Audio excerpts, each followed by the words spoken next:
तृतीयानुपाती और चतुर्थानुपाती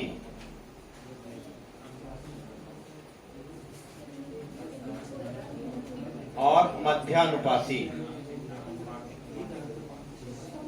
ये तीन चीजें आपको समझनी है। कौन कौन सा?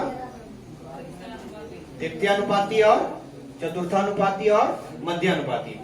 तृतीयानुपाती में क्या होता है कि दो संख्या दिया रहेगा, तीसरा आपसे पूछेगा, यानी पहला और दूसरा दिया रहेगा और तीसरा आपसे पूछेगा। बोर्ड पर समझ लीजिए, वरना आप लोग दिमाग काम नहीं करेगा। लगाओगे तो समझा रहे हैं तो समझ लीजिए पहले क्या क्या निकालना है। तृतीयानुपाती, चतुर्थानुपाती और मध्यानुपाती, ये तीन चीजें निकालने के लिए क्या करोगे? अगर आपको तृतीया निकालना है तो पहला दूसरा दिया रहेगा और तीसरा पूछेगा। पहला दूसरा दिया और तीसरा पूछेगा, तो कैसे लगाएंगे? पहला अनुपात दूसरा लिखेंगे और समानुपात दूसरा और तीसरा लिखेंगे। इसका मतलब क्या हुआ? अनुपात का मतलब बटे, यानी पहला बटे कितना हो जाएगा? दूसरा संख्या। समानुपात का मतलब बराबर, और दूसरा बटे कितना हो जाएगा? तीसरा हो जाएगा। ठीक है, तो ये किसके लिए? तृतीया के लिए। किसके? और चतुर्थ के लिए क्या बनेगा? पहला दिया रहेगा और दूसरा दिया रहेगा, तीसरा दिया रहेगा, चौथा पूछेगा। तो पहला अनुपात दूसरा लिखेंगे, समानुपात तीसरा और क्या लिखेंगे? चौथा लिखेंगे। ठीक है, तो बताइए पहला बटे क्या बनेगा? दूसरा बराबर तीसरा बटे चौथा बनेगा। ठीक है, तो ये हो गया चतुर्थानुपाती के लिए। इसके बाद आपको ध्यान देना है मध्यानुपाती।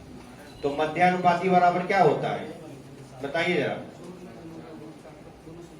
मध्यानुपाती क्या होता है? पहला दूसरा दिया रहेगा, उसका रूट में गुणा कर देंगे, यानी कि पहला गुणे कितना?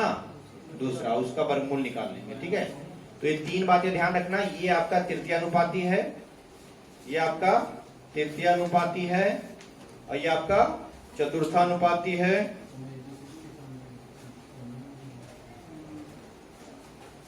और ये आपका क्या है?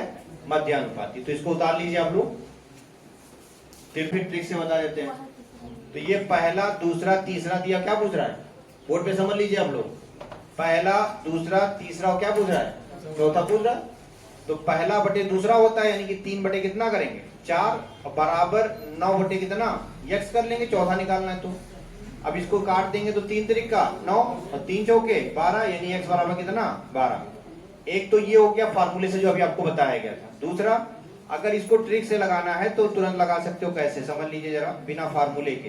ठीक है, तो देखिए जरा, ये जो आपका दूसरा है उसको तीसरे से देखिए कितना गुना बन रहा है। तो ये आपका 3 से गुणा करने पर आ रहा है। कितना गुणा करने पर आ रहा है? 3 से। 3 त्रिका, तो इसको भी 3 से गुणा करा दीजिए। तो 3 चौके 12, 3 से गुणा कराएंगे। किसे गुणा कराएंगे? 3 से।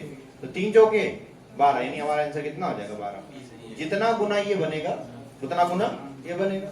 तो अगर ये 3 त्रिका 9, तो इसमें भी 3 से कराएंगे। जैसे मान लीजिए सपोज दैट अगर लिखा है 4, 5 और 16 और क्वेश्चन मार्क, तो 4 चौके 16, तो 4 से गुणा हुआ तो 4 से इसको भी गुणा करेंगे, तो 4 पंचे 20, यानी आंसर क्या हो जाएगा? 20 हो जाएगा।